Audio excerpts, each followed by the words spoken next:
Como dice Alberto, voy a tratar de las cartas de Quiñones. La aportación de Marina ya es suficiente o ya justifica un congreso como este, ¿no? Pero aún así podemos ir dando alguna otra primicia que debería ser lo que a veces debe salir de estos congresos, ¿no? El caso es que, más allá de lo que concretamente yo puedo decir, me gustaría reivindicar una línea de investigación en torno a Fernando Quiñones que hasta ahora ha sido muy desestimada y que consiste en la atención a las cartas.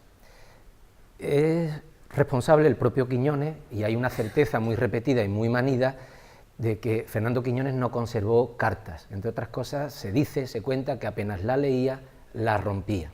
De forma que han sobrevivido muy pocas cartas y en la Fundación realmente quedan muy poco, muy poco. Quedan las emblemáticas de Jorge Luis Borges, pero poco más, ¿no?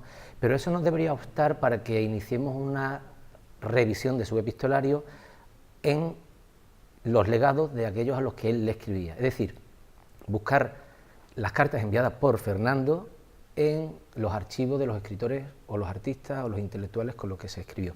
Y eso es lo que en los últimos tiempos he estado haciendo. He tenido la oportunidad de leer las cartas de Fernando Quiñones a Caballero Bonal, por ejemplo, o las cartas de Fernando Quiñones a Juan Ramón Jiménez, gracias a María Ángeles, que me las dejó, y en este caso lo que voy a hablar es de algunas cartas que se han conservado en el archivo de José Luis Acquaroni, escritas por Fernando Quiñones y también escritas por José Luis Acquaroni. Voy primero a presentar el corpus de las cartas y luego hablaré de alguna información que hay en las cartas sobre su vida, algunos aspectos biográficos y alguna información que hay sobre su vida madrileña y finalmente sobre qué está escribiendo o qué está leyendo en aquel tiempo. Bueno, Acquaroni hoy realmente es poco conocido, pero debemos recordarlo al menos porque fue Premio Nacional de Literatura en 1977. El primer Premio Nacional de la Democracia se le da a una novela escrita por Acquaroni, Copa de Sombra. Esta mañana decía Fernando Valls que Quiñones no había ganado ninguno de esos premios para cuento, en cambio Acquaroni sí. Esos premios Ínsula, Correo Literario, el Ateneo de Madrid o el Lucha de Oro, el de las cajas de ahorro, que era el mejor dotado de la época, lo gana Acquaroni. Y también ganó un premio que se daba en Valencia, la editorial Prometeo le dio el premio Blasco Ibáñez de novela a su primera novela, El Turbión. Por tanto, es un escritor que hoy día no es conocido por muchos factores, pero que tuvo en aquellos años cierta importancia en el panorama editorial. Saltando todavía más al pasado, Acquaroni cobra importancia porque forma parte del grupo Platero, participa en El Parnaso, en la primera revista de Quiñones, Pleguezuelo y los demás, del 47-48, pero luego también en el grupo de Platero. De forma que hay una amistad ya lejana entre ambos. Voy a hablar de la relación entre uno y otro. Como digo, de Quiñones no se han conservado muchas cartas, pero de Acquaroni sí que tenemos un epistolario formado por 378 cartas y 53 suyas, que las conservó porque guardó copia. Lo curioso, porque estamos en un congreso sobre Quiñones, es que el documento más antiguo es justamente una carta de Acquaroni a Quiñones del año 50, en la que Acquaroni le responde a una previa que no se ha conservado de Quiñones, solicitándole una colaboración para Platero. Y es del 13 de julio del 50, y Acquaroni dice: querido Fernando, en breve te mandaré algo para el Burro, ¿no?, para la revista. El último documento es una postal de Miguel Delibes, enviada a la viuda, dándole el pésame por la muerte de Acquaroni en el año 83. En cuanto al corpus y a la fecha, las cartas que se han conservado corresponden a 1950, 1951 y 1952. Esto hay que tener perspectiva histórica porque aquí estamos hablando del Quiñones finalista del Premio Planeta o del que todos hemos conservado en la memoria, el hombre de 60 años, pero cuando hablamos de estas cartas estamos hablando de alguien que tiene 20, 21 o 22 años como máximo. Por tanto, eso hay que aquilatarlo para ver qué estaba leyendo o cómo escribía o de qué hablaba, ¿no? Y aún así se va a ver cierta madurez y responsabilidad en algunos de los cargos o de las iniciativas en las que la llevaba. Y por otro lado, además de esa fecha, hay que ver que entre ellos entonces había una amistad que fue en progresión además. De hecho, en las cartas se menciona que Quiñones pasa varios días en Sanlúcar, de donde es Acquaroni, en su casa de la Calzada, y Quiñones lo invita a Cádiz, nunca pernocta en Cádiz, pero sí lo invita a que pase días con él en Madrid. Por tanto, hay un trato amistoso entre ellos que se ve en las cartas. Las cartas de Acquaroni, que son 4, conservadas, son todas del 50 y están mecanoescritas. Las 11 de Quiñones, 2 corresponden al 51, están manuscritas, y 7, si he hecho bien los cálculos, 9 corresponde al 52 y todas son mecanoescritas. Las de Acquaroni están enviadas desde Sanlúcar a Cádiz y a Madrid, y las de Quiñones están todas enviadas a Sanlúcar. Bueno, como digo, se han conservado 15 cartas, pero es evidente que el corpus debió ser mucho más, el corpus epistolar mucho más, porque si la primera es ya una respuesta diciéndole en breve te mando lo que me pides, es evidente que antes del 50 hubo alguna. Si Acquaroni participa en el Parnaso, probablemente ya habría alguna del 48 o 49 que no se ha conservado. Las 4 del 50, que son de Acquaroni, no tiene contestación, o no se ha conservado contestación de Quiñones, existirían esas contestaciones, y las del 51 y 52, que son de Quiñones, no tiene la contestación de Acquaroni, con lo cual el diálogo está abierto, pero faltan cartas, ¿no? Igual que Quiñones se va a Madrid, Acquaroni se va al poco tiempo, bueno, no se escribirían en Madrid, pero luego Acquaroni vivió 4 años en Latinoamérica, igual que Caballero Bonal, y tampoco se han conservado ninguna carta de esa. Igual ya no se escribían, o no lo sé. El caso es que tenemos esas 15 cartas. Bueno, voy a centrarme ahora en Quiñones, porque cualquier corpus epistolar hable un montón de flecos. Aquí, por ejemplo, se habla de José Luis Cano, de Antonio Gala. Recuerdo en el homenaje a la Diputación, cuando estaba ya enfermo Quiñones y vino Antonio Gala, recuerdo que dijo algo así como: yo conozco a Fernandito de cuando ni los perros conocían a Antonio Gala, algo así dijo, ¿no? O fue una cosa. Y efectivamente, porque hay aquí una carta del 50 donde ya dice estamos con Antonio Gala, y por tanto desde entonces lo conoce. Se habla mucho de Pilar Paz, de Serafín Pro, de Pleguezuelos, se habla de Campuzano, y luego de gente que yo no conozco, son gente de Cádiz, Tollita, gente así que habrá que ubicarlo también. Pero no voy a abrir esos flecos ni otros que tienen que ver con Acquaroni, sino que me voy a centrar en los de Quiñones. Y voy a abrir 3 apartados o 3 bloques de interés para mí: uno dedicado a la biografía y la personalidad, otro a la estabilidad laboral y la fortuna literaria, y finalmente algo relacionado con lo que va escribiendo y leyendo en aquella época. Bien, el primer apartado, lo que voy a seleccionar, tiene que ver con la biografía y la personalidad de Quiñones. He encontrado 3 datos biográficos que pueden ser curiosos, y no sé, bueno, aquí está su biógrafa, la profesora María Vilche, y podemos ver, ¿no? El primero es una carta del 9 de octubre de 1950, y ahí, esto es puramente biográfico y luego hablaré de la literatura, ahí a Acquaroni se le ofrece como testigo de boda, así que en el año 50 debió haber una novia o una relación bastante madura como para llegar a noviazgo. Le dice textualmente, al final de la carta del 9 de octubre del 50, ¿necesitarás para pronto mi testificación? Ya sabes que aunque a ella no la conozco, o mejor no sé si la conozco, en esa boda yo he de echar mi firmita. ¿Estamos? Por tanto, este es un primer dato biográfico que no es más que, bueno, papel cuché, ¿no? Pero ahí hay un primer dato. El segundo dato biográfico que tiene aquí cierta relevancia, ya que Acquaroni es de Sanlúcar, es que la madre abuela o la abuela madre, Cordia, paterna de Acquaroni, vivió un tiempo en Sanlúcar de Barrameda. Y hay varias alusiones a eso aquí, entre otras dice más: yo no puedo en ningún momento odiar Sanlúcar. Mi abuela madre, mi madre en la tierra, allí vivió años jóvenes y de pequeño me contaba cosas suyas de Sanlúcar que en su día te contaré. Bueno, igual que esto hay otras pinceladas biográficas muy menores, pero que podrían ir ayudando a montar el mosaico sobre la vida de Quiñones. Y de las 3, la que a mí me parece más sustancial es la que tiene que ver con su afincamiento en Madrid. Hasta ahora, todos los que se han acercado a ese movimiento geográfico hablan de 1952 sin más. Así lo hace Amalia Vilches, e incluso los 2 que lo recogen en Madrid, en Atocha lo recoge Caballero Bonal y Ori, ni Ori en sus diarios, ni Caballero Bonal en sus memorias dice cuándo lo recoge. De forma que todos, incluso nosotros cuando hemos hecho una cronología ahora, me refiero a Alberto, Nieves y yo, hemos puesto 1952 porque no habíamos afinado más.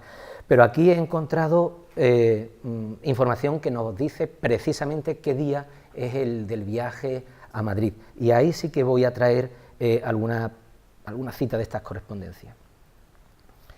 La primera es una carta de Caballero Bonal a Acquaroni. Caballero Bonal y Acquaroni son también muy amigos, porque Caballero Bonal desde chico va a Sanlúcar, y le dice así: me dice Fernando, ¿es suficiente con este tamaño? O? Bueno, está bien. Me dice Fernando que se viene definitivamente para principios de abril.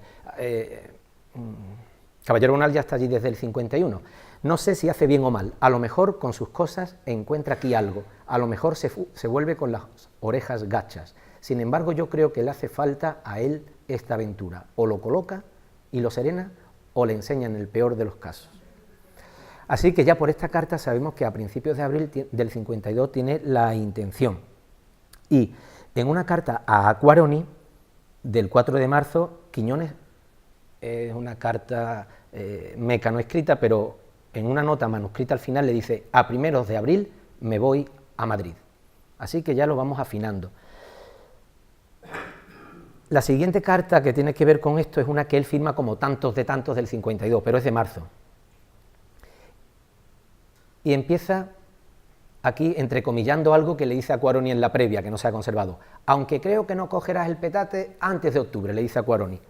Y ahora él le dice: no, por Dios, no me vuelvas a hablar de esto. Aquí se ve que él tiene el corazón partido, ¿no? Como Alejandro Sanz, no se quiere ir. Sé muy bien dos cosas. Primera, qué malditas las ganas que tengo de marcharme sustancial y honradamente hablando. Segunda, que no me hace falta más que una mínima incitación a quedarme o demorar mi partida a Madrid, para que ésta ya no tenga lugar por los siglos de los siglos. Tú y otros que me conocen no debéis tocar esto. Y ahora aquí ya está con la morriña, sin haberse ido: bendita la provincia, benditos sus niños desnudos del verano y sus cines de pueblo, bendita las canteras, bajo de guía, el puerto. Bien, y finalmente, la carta que ya sí parece documentar que se va a Madrid el 2 de abril es esta. Dice: el 31 de marzo del 52, comienza la carta diciéndole: el miércoles, según el calendario, el 2 de abril, salgo para Madrid a un empleo en la Dirección General de Prensa que me ofreció el que había citado esta mañana Nieves, el delegado nacional de prensa, Juan Aparicio, en su última visita. Te escribo volando, tengo que hacer 40.000 cosas esta mañana, desde Madrid te escribiré despacio. Lástima grande que no pueda pasar esos 2 o 3 días en tu casa de la Calzada, en un lugar de Sanlúcar, ¿no? Sur, que te llevo mordiéndome. Por tanto, aunque sea una información menor, este congreso también va a aportar el dato que parece, bueno, debió haber un maremoto para que no se fuera ese miércoles, porque la carta es del lunes y tiene que hacer 40.000 cosas, así que, salvo algo insospechado, se fue ese día. Bueno, eso en cuanto a la biografía. Luego esta carta también nos aquilata al personaje que creó Quiñones de sí mismo. Nos habla mucho de su personalidad. En primer lugar, siempre se repite que Quiñones tenía un talante especial para la sociabilidad, ¿no? Era alguien que con facilidad enredaba, como Ignacio Aldecoa, enredaba a los demás, y eso le sirvió para promover culturalmente muchas iniciativas, ¿no? De hecho, Pilar Paz lo llama el soldadito Relaciones Públicas de Platero, por una anécdota que sucedió en los primeros encuentros universitarios, los primeros cursos de verano, estos promovidos por PEMAN, ¿no? Pues hay una carta, que cito solamente esto, en la que Acquaroni le dice a Quiñones: qué ganas tengo de darte un abrazo, ¿lo crees así? ¿Lo crees así? Y cuantísimo sentí no ir al recital de Pilar Paz. Me figuraba que sería punto de cita de este nuestro grupo, del que tú eres su formidable aglutinante, que también se lleva y del que yo espero tantas cosas. Esta correspondencia, de verdad, escrita por los propios compañeros de viaje, demuestra que el aglutinante de todo el grupo era Fernando Quiñones, tu formidable aglutinante. Y eso se ve también en otras cartas que no voy a citar para no alargar esto, las cruzadas con Caballero Bonal, donde él hace piña, se alegra de los premios que van obteniendo y lo va notificando a todos: no sé quién, Pili ha ganado no sé qué premio, Caballero Bonal ha ganado no sé cuánto premio, he sido finalista del Adonais, me he llevado el premio de la Vendimia, y está continuamente haciendo piña en el grupo. Me salto esas citas que tienen que ver con el grupo, y con su don magnético, ¿no? Porque otra cosa que evidencia es que efectivamente Fernando Quiñones en público era un histriónico, ¿no?, que tanto le pesó al cabo del tiempo. Hay una carta en la que le escribe sobre Pilar Paz. Digo esto porque estamos en Cádiz, entonces, bueno, dice, al despierte de hoy me viene tu carta, ¿no?, tu cordialísima y bella alegría por mi premio, un premio que le dan a Quiñones, el de la vendimia. Esto es septiembre del 51, el premio de la vendimia jerezana. A mí cogióme la noticia, la buena nueva, en casa de Pilar Paz, el sábado. La besé largamente, así como a la familia y al perro, y me dediqué 5 minutos a revolcarme por el suelo, prescindiendo de toda conveniencia, elegancia, ortodoxia. Pues esta era también la actitud de alguien que no solamente era sociable, sino que también irradiaba felicidad, alegría, lo que ven aquí, heterodoxia. El propio Quiñones es consciente de esto y en una carta del 52 en la que le habla de José Luis Cano y de un malentendido que ha tenido con José Luis Cano al hacer unas declaraciones para La Voz del Sur, dice el propio Quiñones: además, te comunico que ya perdí mi histrionismo insoportable de hace un año, mi figurantismo literario y personal, periodo por el que muchos pobrecillos como yo tienen que atravesar. Así que él también era consciente de su talante, de su forma de ser, hasta el punto de que en estas cartas del año 50 ya se anuncia, ya se augura al Quiñones que tan mala prensa le ha dado, al gracioso, al que baila, al que canta, al que mendiga mediante la gracia del sur un texto. Por ejemplo, dice que le va a bailar a Alexandre para que le mande un poemita para Platero. Dice así: el número 11 del Burro, de la revista Platero, lo abre un espléndido poema en prosa de Vicente Alexandre. Nadie, ¿no? Casi nadie en Platero, que he conseguido a costa de cientos de cartas. Este es el Quiñones, que se fajó de verdad la revista, ¿no? Cientos de cartas, cartas locas que eran como pequeñas novelas, para convencerlo, cartas irresistiblemente atractivas, según me dice en una carta el maestro. Me da el poema, y ahora que viene aquí la contraprestación, a cambio de que yo le cante y baile flamenco cuando nos veamos en Madrid o donde sea. Dice que uno es una ráfaga de vaina, pienso que se referirá. Es decir, él mismo sabe que juega a su favor el ser saleroso, el tener gracia, el bailar, el cantar, pero era la forma que tenía de conseguir un poema para la revista. Entonces muchas veces se perjudicó a sí mismo, perjudicó su talla o su imagen, pero sacó a flote la revista, ¿no? Ráfaga de vaina, pienso que se referirá. Ha salido a colación ya varias veces el nombre de la revista Platero, la más emblemática del medio siglo gaditano, porque Quiñones fue, como todo el mundo sabe, el alma de la revista, aunque estaban por detrás otros amigos de la época. En esta correspondencia también hay mucha minucia para reconstruir la vida de lo que llamaríamos el grupo del medio siglo gaditano. Aquí hay muchas referencias, tengo aquí 5 o 6, por ejemplo, a los cursos de verano, a los primeros cursos de verano que se organizan en Cádiz y cómo están casi todos ellos becados por los distintos ayuntamientos. Hubo un acuerdo con los ayuntamientos para venir aquí como corresponsal o como becado. Caballero Bonal estuvo 2 años, los 2 primeros, una vez becado por el Ayuntamiento de Jerez y otro por el de Sanlúcar, Aquaroni becado por el de Sanlúcar, Quiñones directamente estaba aquí, y hay cartas preparando su encuentro en los cursos y luego hablando de los cursos. También de algunas tertulias y recitales que van dando en el año 50 y 51 en Cádiz, en Huelva y en Sevilla. Por ejemplo, hay un acto emblemático en el Club La Rábida de Sevilla, que lo organiza un sanluqueño, Enrique Sánchez Pedrote, y que se considera como el primer acto fuera de Puerta Tierra, ¿no? El primer acto de verdad que salen de aquí como niños, y hay un recital al que van Pilar Paz, José Luis Tejada y el propio Quiñones, y se habla mucho de ese recital aquí, cómo nos trató y a Sevilla, que parecían aquel, bueno, ¿no? Luego también habla mucho de un recital que dan en marzo del 52 en Sanlúcar, en el que participan José Luis Tejada, Felipe Sordo Lamadrid, Quiñones, y dice, y tal vez Juan Antonio Campuzano. Se habla mucho de una tertulia, que yo aquí ya me pierdo porque yo no soy de Cádiz, en casa del Marqués, y se repiten los nombres de, estuvimos Luqui, Toya, Tata, Antonio, Pleguezuelo, Felipe, Conchita Figueroa, Fernando, dice, en fin, Roma báquica y desastrosa. Por tanto, está en la vida cultural de aquella época.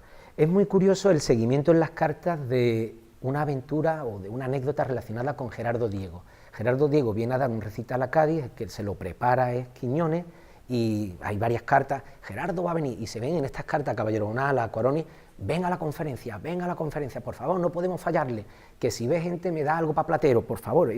Son varias cartas, y lo más gracioso de todo, o lo más dramático del todo, es que una vez que se va Gerardo Diego, le deja 4 ejemplares, lo pone aquí, de su último libro, La luna en el desierto, y el bono de Quiñones se lo queda, comprometiéndose a venderlo entre los amigos, y en las cartas le dice a este... total, que no tengo de quien echar mano y te envío una luna, ¿no? La luna en el desierto. Creo que valen los 5 duritos, si no, para la biblioteca, pero no me la dejes. Quedé comprometido a enviarle el dinero. Las otras 3 se la quedan Fernando Peña, Platero y, como no, Tollita. Así que Quiñones hace aquí también de benefactor de los demás, ¿no? Siempre metiéndose en fanguerío de los que luego, bueno, saldría como saliese.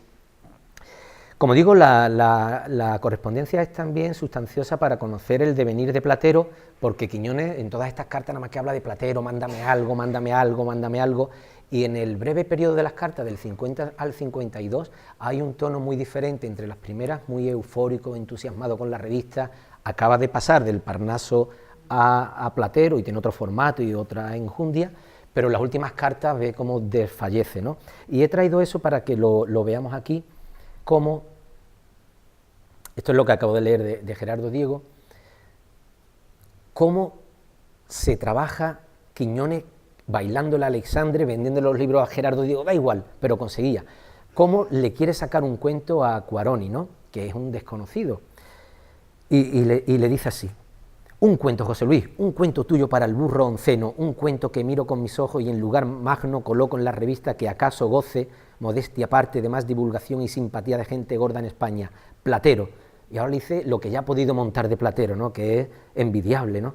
Lleva este número 10, que está al salir, cosas de Ángela Figuera, Pablo García Baena, José María Pemán, Carlos Edmundo de Ori, Carlos Salomón, Pura Vázquez, José Luis Cano y no sé cuántas cosas más gordas, ¿no? Dibujos inéditos de Miguel del Moral, y al final dice: un cuento, Pepe Luis, un cuento, por favor, un cuento gordo. Pues todas las cartas son así, pidiendo, de verdad, es casi mendigar literatura para darnos a los demás cultura, ¿no? Pues este entusiasmo con el que escribe en noviembre del 51 se trueca en frustración, en desencanto muy pronto. En marzo del 52 dice: ¿cómo va? Leí ayer en tu última página literaria jerezana, ellos comparten en La Voz del Sur y en Ayer, y dice una nota de Platero, y tan frágil, tan fragilísima que es, como apunta en la vida de estas publicaciones. Él dice: se presenta una debacle, el gobernador ha reducido la subvención a su mitad, recabé ayuda, me parece que fallida, del alcalde, cernuda, y el ministro de Información y Turismo se va a hacer absoluto cargo económico de Platero, mas esta adopción, económicamente entendida, no entrará en vigor hasta dentro de 2 meses al menos. Pero el burro sí se salvará, de trances peores se ha salido. Vengo con todo esto a desahogarme diciéndote lo brutísimas que son las personas que debían mirar con amor por la revista, salvo Cernuda, que se está portando como un señor. Si se diesen cuenta de lo que es Platero y de su difusión y selección, si tuviesen una noción, bueno, esto lo he transcrito mal, de lo que es esto, ayudarían por bien de Cádiz subsanando un gasto que es ridículo. Pero decirle a esta gente, ¿no?, a los políticos brutísimos, Alexandre, Diego, Gabriela Mistral, Camilo José Cela, es como mentarle periquillo de los palotes o a su puñeterísimo padre. Estar salí el número 13, que te va a encantar, edificado con cosas de Vivanco, Pérez Clotet, La Bordeta, Rimbaud, Malagmé, Jiménez de Sandoval, Gabriela Mistral desde Italia, Gerardo Diego, García Nieto, Peter Kennel, Roy Campbell, Busosanu, el rumano, Muelas, como si nada, hijo. Bueno, pues aquí se ve ya el desencanto, ¿no? Y ese desencanto o esa frustración termina ya en aflicción, en pesimismo, en la tercera cita, que es del verano del 52.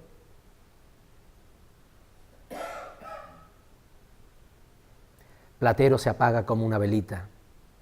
¿Y qué cosas tengo? En el próximo figurarán cosas de Alexandre, qué poema, Muñoz Rojas, qué 3 sonetos, Manuel del Cabral, qué prosas breves de Villalón, qué canción inédita, Eugenio Montes, qué ensayo sobre Cádiz, Damaso Alonso, qué estudio sobre la poesía de Salinas y qué otros poemas de Valverde y Nora, en ese plan. Bueno, pues Dios quiera que pueda salir ese número. Váyale usted a las dignísimas autoridades con Alexandre y Damasos. ¡Buah! Bueno, pues este es el Quiñones activista, el que hizo tanto por los demás y que a lo mejor no hizo tanto por sí en ciertos momentos, ¿no? Pero desde luego que se entregó en alma y cuerpo e intelecto a la revista, está claro por esta correspondencia. Bueno, eso en cuanto a la biografía y a la personalidad de Quiñones. El otro apartado del que quiero tratar tiene que ver con la inestabilidad laboral, la inseguridad como escritor de alguien que tiene 20 años. Uno de los primeros trabajos literarios, no en el muelle, no vendiendo por ahí, por el barrio de Santa María, bueno, Marieta Canto está aquí, lo ha estudiado también, son sus colaboraciones en la prensa de la época, por ejemplo, en La Voz del Sur, donde coincide con Acquaroni, que también era colaborador. Y por entonces, bueno, pues empieza a hablar de nuevos colaboradores que hay, gente que pasa por la provincia y que lo entrevista La Voz y Quiñones lo utiliza para llevarlo a Platero para dar un recital. Se habla mucho del tal Cernuda, que no es Luis Cernuda, el poeta sevillano, sino José María García Cernuda, que fue jefe provincial de prensa. Habla mucho de una página que no llegan luego nunca a compartir, una página dedicada, se iba a llamar Las Letras, pero que luego nunca comparten. O Quiñones en el 51 le dice, por razones que no y sí me alcanzan, Cernuda ha dejado de ser director de La Voz, por orden de la nueva Superioridad Civil de Cádiz. Ahora está de director del periódico Godos, tu amigo Godos. Así que también hay cierta minucia para conocer el mundillo de La Voz del Sur. Quiñones por entonces no tenía trabajo estable e iba buscando dinero donde buenamente podía. Hay una lectura poética que da en Sanlúcar y habla de ella y le dice, ahora solamente estoy hablando de lo económico, y le dice, poeta José Luis Acquaroni, paso ahora al motivo de esta carta, el recital de Sanlúcar que me convendría moviese prestamente a celebrar como para la semana que viene y 600 pesetas si puede ser. Y ahora entre paréntesis, o las dichas 500. Arréglalo, por favor. Empieza a hablar del dinero. Y hay un premio de poesía en Sanlúcar que convoca al Círculo de Artesanos y Quiñones escribe un poema de circunstancia titulado Oda a la Virgen de la Caridad. Y le dice, he mandado el poema a ver si lo gano porque son 1000 pesetas de premio, ¿no? Y hay varias cartas en las que, bueno, no voy a entrar aquí, destinadas a Acquaroni, pero sobre todo a Manuel Barbadillo, que era el presidente del Ateneo y el que comandaba una tertulia en la Parnasa y miembro del jurado para ver si podía mediar por si acaso. No le dan el premio y hay una carta dedicada exclusivamente a esto de José Luis, me acaba de llegar a Madrid ya que soy Accessit. Retira, por favor, que no lo sepa nadie, que nadie se entere que soy Accessit, por favor, retira eso, que nadie sepa que he escrito de Accessit un poema a la Virgen de la Caridad, una carta buenísima, por favor, inténtalo, lo tengo aquí, pero tampoco lo voy a poner, pero es una carta que solamente dice eso, que nadie sepa que soy Accessit del premio, ya que no ha ganado las 1000 pesetas, no, de hecho dice, retíralo, y al final dice, porque al fin y al cabo lo hubiese hecho por ciertas 1000 pesetitas, que muy bien me hubieran venido, pero ya no quiero el premio, ¿no? En fin, bueno, como aquí está subsistiendo económicamente y La Voz del Sur, luego Ayer, el periódico Bahía, está aquí como buenamente puede, quiere dar el salto como todos a Madrid, como Claudio Rodríguez, como Lamartine Gaite, como Aldecoa, como todos, Valente, todos, los centrípetos diríamos, ¿no? Pilar Paz se va y también se va Caballero Bonal. Él también se quiere ir. Y si Caballero Bonal se va porque Leopoldo Panero le busca un trabajo en la Bienal de Arte Hispanoamericano en el año 51, sabemos que él se va no a trabajar primero a las selecciones, porque tarda un año en entrar ahí, pero sí porque Juan Aparicio le propone algo, que es la cita que antes dije, y que la traigo otra vez aquí, pero que no leemos porque ya la hemos visto, es esta, salgo porque Juan Aparicio me ha propuesto aquello. El caso es que cuando llega allí, durante un año no tiene un trabajo estable, porque en selecciones entra en el 53, y en las cartas se habla de los apuros económicos que pasa. Un ejemplo, le pregunta desde allí, lleva ya 4 meses en Madrid, ¿Trabajas mucho ahora, José Luis? Yo sí. Paso apuros económicos, pero me defiendo. Ahora empezaré a colaborar en algunos sitios a fuerza de zancaje y trabajo. Hoy ha aparecido en Pueblo un articulejo de uno. Saldrán en otras varias publicaciones. Vamos tirando y no perdiendo lo que nunca se debe perder, el mensaje. Perdón por el tópico. Y aquí hay una frase que luego voy a retomar. Madrid se me queda chico, chico, en el terreno llamado vida literaria. Le pasa igual que a Caballero Bonal y a otros muchos. Dice Caballero Bonal que cuando lo recoge en la estación, Fernandito, lo llama así Fernandito, lo primero que le dice, vamos a dejar la maleta, ¿verdad? Y vámonos al Café Gijón. Y él va con hambre del Café Gijón. Pero al poco tiempo dice que el Café Gijón ya se le queda muy chico. Bueno, al principio, como Juan Aparicio le ha prometido un trabajo y no termina de conseguirlo en prensa, la imagen de Juan Aparicio también se le cae. Y hay una carta que despotrica sobre esa vida madrileña. Empiezo aquí porque antes habla de otro personaje de sanluqueño. Me refiero al señor Aparicio López, en cuya prepotente inquina ha recaído lisa y llanamente por no darle la coba a que está acostumbrado, por no adherirme debidamente al lameteo hediondo, insólito y aplaudido que en su torno gusta de concitar. Al parecer, bueno, no, como pone aquí, no lo lameteó suficiente y no le daría ese trabajo de momento. Pasan muchas cosas que a la mayor brevedad posible, en gracia a su odiosa materia, te referiré cuando venga. Sí, hijo, sí, lo del zancadilleo que tú dices, transcribo de tu carta. A lo mejor llegamos hasta aprender el juego. Es consolador, accesiblemente consolador, el pensar en que acaso no sea posible esta conformación o aprendizaje, pues de raíz nos viene lo que nos viene. Por otra parte, aún creo, y tú, en la felicidad, en la verdad, que algún día Dios querrá que consigamos. Luego dice que está leyendo Canto General de Pablo Neruda, 20 años, que estoy dando para donde no debo. Ay, aquí ha pasado algo extraño. Para el otro lado, cuando uno está aprendiendo a conducir izquierda o derecha.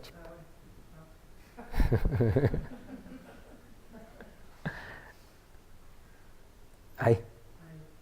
Aquí debe estar el... Ah, no, ya me he pasado. Bueno, simplemente al final lo que... Es que no sé por qué se ha saltado esto, no lo encuentro ahora, pero lo que le viene a decir... está aquí. Es que va a encontrar quizás, no sé si alguna vez lo hizo o no, sería también otro punto en el que indagar, que va a empezar, dice, el registro oficial de periodistas del país y quizás unas colaboraciones en radio intercontinental. Veremos qué sale de todo ello. En tanto viva la honesta cesantía, Piqueta misma de Dios, trae esa mano vagabundo, ¿no? Gente de 20 años que no tiene trabajo y que están dando vueltas por encontrarlo, ¿no? En fin, como digo, la capital no le ofrece todo lo que él encontraba y finalmente hay una carta ya pues, bastante frustrada, incluso con una crítica, podríamos decir, casi ácida. Solamente lleva 4 meses, dice, ay José, la vida literaria de Madrid, qué perfecta y experta en sobrepujar la mala impresión que el pobre provinciano tiene de ella, qué honda en porquería de toda índole, se me queda chica, se me queda todo el mundo chico, chico, así. No es orgullo, ni que me haya disgustado con alguien, al contrario, pero ese Gijón, esos creadorcetes, esos mierdas apañantes de inmediatas, ese asco. En fin, parece ser que lo de Madrid se le queda... Y luego va a una obra de teatro de José Suárez Carreño, que es novelista fundamentalmente, una obra de teatro llamada Condenados, que a él le parece, en la carta dice que es una mala copia de Bodas de Sangre, no sé si tú la conoces, Emilio, la obra, dice que le pareció una mala copia, y dice, ¿cómo está el patio de este Madrid? Después de haber visto la representación, más, ya se lo digo a Pilar, con la que sí está en Madrid, no hay que hablar de ello, pues ni da tiempo a lo malo, mientras huyen los días y lo bueno no llega redondo como debiera llegar, estorbando por comentarios siempre y vanamente indignados e indignos. Llega un momento en que ya ni se lamenta ni se queja. Y el tercer y último apartado que quería tratar es el que tiene que ver con la creación, que es lo que está haciendo en aquel tiempo Quiñones. Cuando he cruzado las cartas de Acquaroni, de Caballero Bonal y de Cuarón, ¿no? A Cuarón y Quiñones y Caballero Bonal coinciden los tres cuando tienen 20, 22 años en lo que podemos llamar un empantanamiento creativo. Los tres dicen que ya no saben de qué escribir, ¿no? Como si estuvieran de vuelta de todo y se quedan, ¿no? Es curioso, ¿no? Y los tres no saben qué escribir, claro, no encuentran su voz, no encuentran su sitio. Pues eso es lo primero que llama la atención en estas cartas del año 52, lo que le dice en marzo del 52, justamente antes de irse para Madrid. Hay un párrafo vital en esta carta tuya, Cuaroni, y cita a Cuaroni: no hago nada y no sé si por falta de estímulo, por insatisfacción, por demasiado espíritu crítico. Y ahora Quiñones ya, en primera persona, le dice: 3/4 de lo mismo nos ocurre a Pepe Caballero Bonal y a mí. Esto hay que estudiarlo, ¿no? ¿Qué pasa? Creo completamente en serio que llega nuestro tiempo de fijación de posturas. En el fondo es, bueno, fijar qué tipo de escritor quieres ser, qué quieres escribir, qué línea, qué tradiciones, qué género. Nuestras posturas estético-vitales, muy bien apuntadas en papel, como cuenta del mercado, y a ver qué pasa. Aunque la lectura de los 4 cuartetos de Eliot, una maravilla, un pasmo de libro, me aplana un tanto, al afirmar el poeta que el desconcierto suele aumentar con los años, ¿no? Y yo con 20 años estoy desconcertado, ¿no? Y dice Eliot que nunca llega al creador el sosiego, la paz y la sabiduría. Así se define el Nobel. Ajá, pero ahí están los cuartetos que al fin y a la postre es lo que interesa, lo que medio interesa, ¿no? Bueno, pues tiene ese pánico de la hoja en blanco, de la ruta por hacer todavía, ¿no? Un tipo con 20 años que se quiere ir a Madrid y lo que tiene encima es el miedo, la incertidumbre, el desconocimiento del futuro. Y también relacionado con la creación, es otra carta que tengo aquí un fragmento muy largo, pero que no voy a citar más que el final. Aquí habla de Camilo José Cela, ya está en Madrid, de José Luis Cano, y al final simplemente repite que está leyendo el canto general, bueno, repite porque es lo mismo de antes, en la misma carta, y el final simplemente dice: hay que ver el inmenso poeta que es Pablo Neruda, ¿no? Dice, y hay que ver, voy por aquí, el libro está de arriba abajo tarado de política, pero dice, da igual, porque lo que hace falta, ¿no? Es una maravilla. Dice, claro, es lo que he dicho yo siempre y en lo que ahora coincido con Camilo José Cela y divergimos con Pepe Caballero Bonal. Ni na, ni na, ni na. Talento puñetero, lo pone así él en mayúscula, es lo que hace falta, con talento, que es quizá lo que tuviera Fernando Quiñones, talento más que escritor profesional, fue un escritor talentoso, ¿no? Con talento puedes realizar una segunda versión del Tren Expreso de nuestro amado Don Ramón, que aquello es bueno y no hay nada más que hablar, ¿no? Pues con respecto a la creatividad de Quiñones, desde un principio es lo que defiende es el talento, ¿no? Y luego, y esto ya sí es para terminar, como todavía no tiene libros publicados, lo que aquí se espiga de lo que ha escrito por entonces, y yo tampoco he tenido tiempo de indagar en sus libros y luego está recogido, es un poema titulado Amaranta, un texto, dice, te mando el texto, pero no dice si es poema o no, el agua en la frente. Luego a Cuaroni dice, hemos leído en Sanlúcar en la tertulia tu artículo Concierto para piano y orquesta.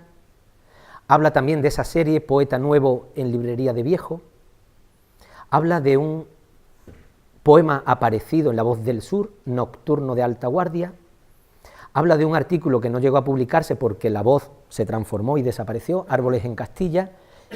Y finalmente habla de este poema que quiere hacerlo desaparecer, Oda a la Virgen de la Caridad.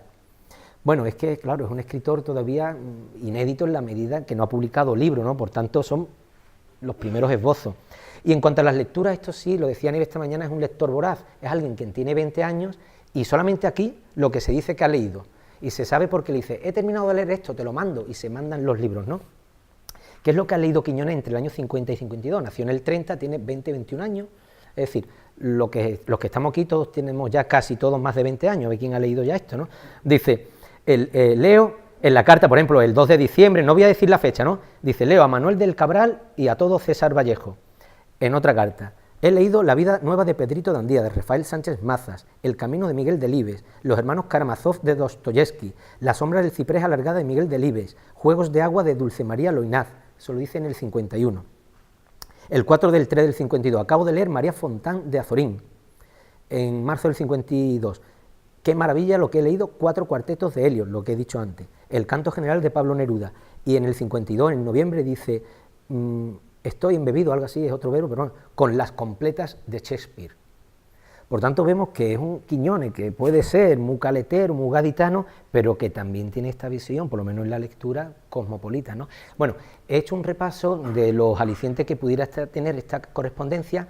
Creo que son alicientes menores, ciertamente, por lo menos sabemos qué año y qué día se fue a Madrid, pero sobre todo quiero que sirva de estímulo para iniciar una línea de investigación en torno a las cartas de Quiñones, que hemos partido de la certeza de que no las conservó, porque es verdad que la rompía, pero eso no quiere decir que en sus amigos, en los archivos de sus amigos, en sus corresponsales, estén las cartas de Quiñones y posiblemente copias. Así que animo a gente que conozca en sus pueblos a escritores, en Arco, el grupo Alcaraván, en Jerez, que posiblemente en esos archivos hayan cartas de Quiñones y ahí podemos hacer tesis, TFM o TFG. Y nada, esto es. Gracias.